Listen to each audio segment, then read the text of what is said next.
There we go.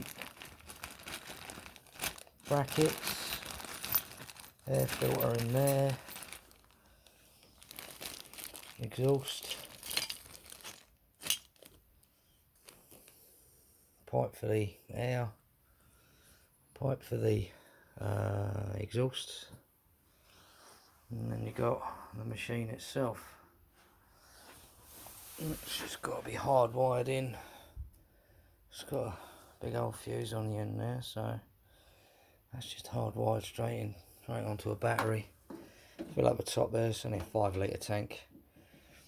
Tells you how much is in there, and little slots on the side, but hey, it should tell you on the front anyway what you got, what you haven't got. Obviously, funny remote controls as well, on, off, up and down, heat, and then obviously that's where the heat comes out of, little hole here.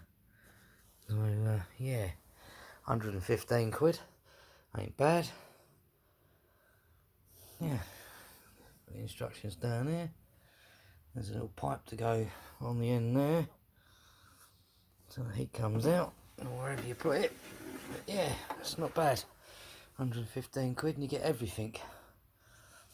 And it's a 5 kilowatt heater as well, so yeah, that's good.